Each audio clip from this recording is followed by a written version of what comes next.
In 2024, Chevron made over $21 billion in profit, but ask any average American and they'll tell you they feel ripped off every time they stop at the pump. From secret price manipulation, lawsuits over pollution, and shocking behavior in foreign countries, Chevron has built an empire not just on oil, but on silence. And while you're paying over $5 a gallon to fill your tank, Chevron's executives are sipping champagne on private jets funded by some of the most questionable business practices in the energy industry. So how did this gas station chain become one of the most powerful and controversial oil companies in the world? Let's go back to where it all started, the rise of Chevron. Chevron's roots go back to 1879, when it started as the Pacific Coast Oil Company in California. By 1906, it merged with Standard Oil, the massive oil monopoly controlled by John D. Rockefeller. Even after the US government broke up Standard Oil in 1911 for antitrust violations, Chevron emerged as one of the baby standards, and it didn't stay small for long. By the mid-20th century, Chevron was expanding rapidly, drilling in the Middle East, refining in California, and eventually becoming one of the world's largest oil companies. Its global ambitions were clear by the 1970s, when Chevron secured contracts in war-torn or politically unstable regions like Angola, Venezuela, and Indonesia, often working hand-in-hand with local dictators or corrupt regimes in exchange for long-term drilling rights. These deals were immensely profitable, but also raised ethical questions that would haunt Chevron for decades. In 1984, Chevron acquired Gulf Oil in what was then the largest merger in US history. In 2005, it acquired Unocal. By the 2010s, Chevron had become a key player not just in oil production,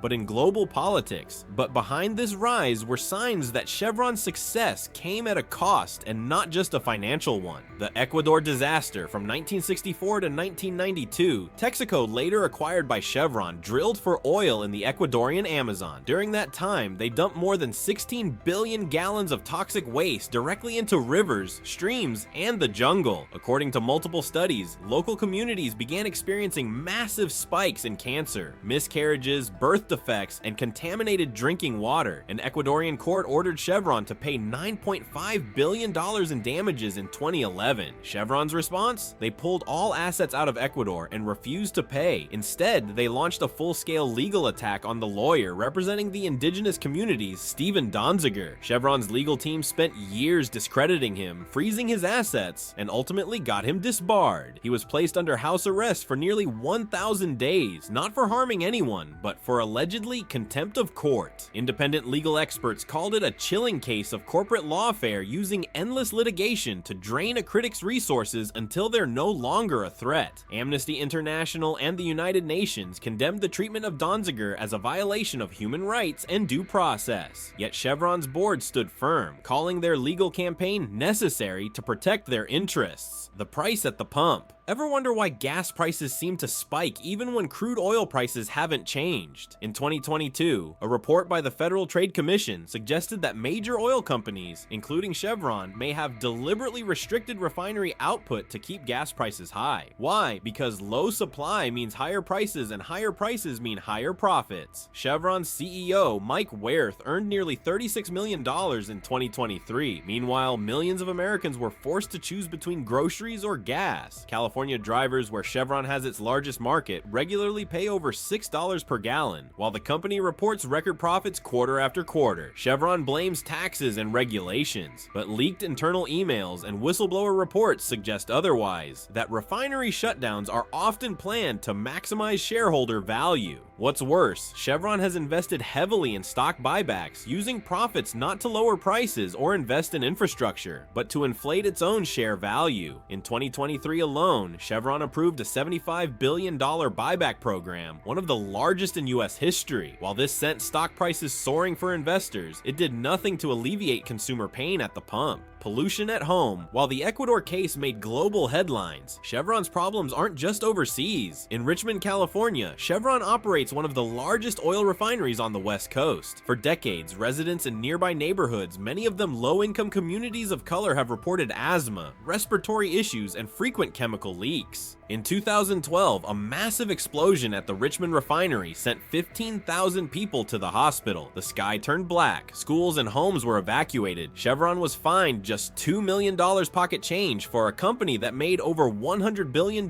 in revenue that year. And yet these incidents keep happening. In 2018, in 2019, in 2021, reports of flaring, chemical smells, and elevated pollution levels continue. Chevron denies wrongdoing and often settles without admitting fault, but for the people living near their refineries, every day feels like Russian roulette. Taxes and loopholes. Let's talk about taxes. Chevron is one of several oil giants that, despite huge profits, often pay little to no federal income tax in the US. How? Through a combination of foreign tax credits, legal loopholes, and strategic deductions. In some years, Chevron has not only paid zero in federal income taxes, but has actually received hundreds of millions in tax refunds. Meanwhile, small businesses and working-class Americans are audited for a few $100s. In 2022, Chevron spent over $8 million on lobbying, much of it aimed at protecting those very loopholes. And it's not just Washington. Chevron's influence extends globally. In 2021, investigations revealed Chevron subsidiaries in Bermuda and the Cayman Islands jurisdictions notorious for corporate tax avoidance. While technically legal, these maneuvers allow Chevron to shift profits offshore, avoiding billions in taxes that could fund public infrastructure,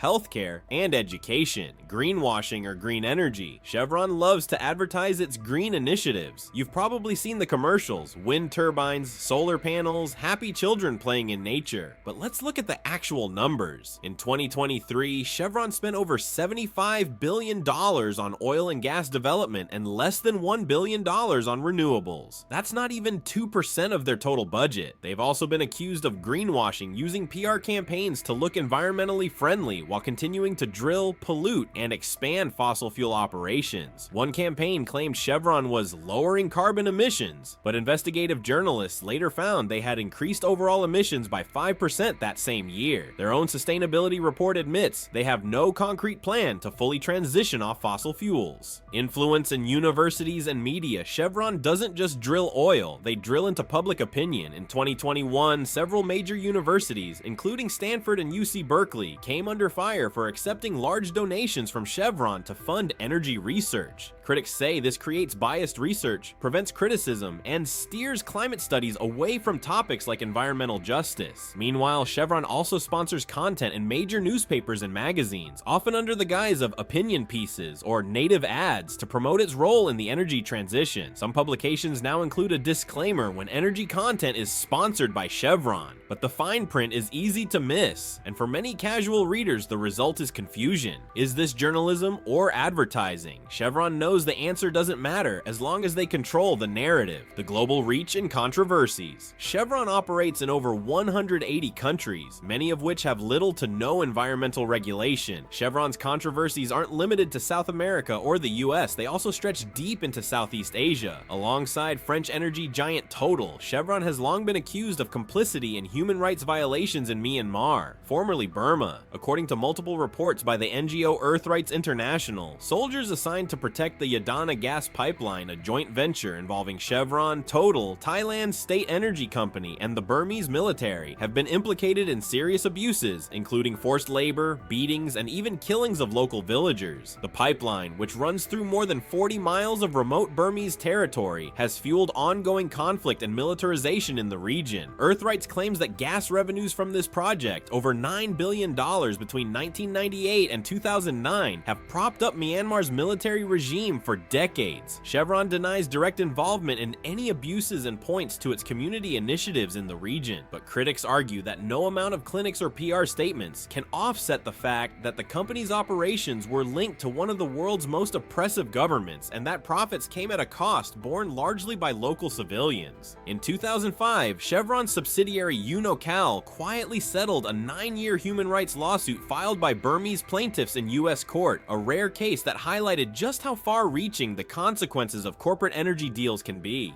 Furthermore, in Nigeria, locals have accused Chevron of environmental destruction, pipeline explosions, and contributing to violent conflicts over oil wealth. Time and again, Chevron responds the same way: deny, deflect, and settle out of court when the heat gets too high. They've mastered the art of legal delay, drawing out lawsuits for years until victims can no longer afford to fight. Where does Chevron stand today?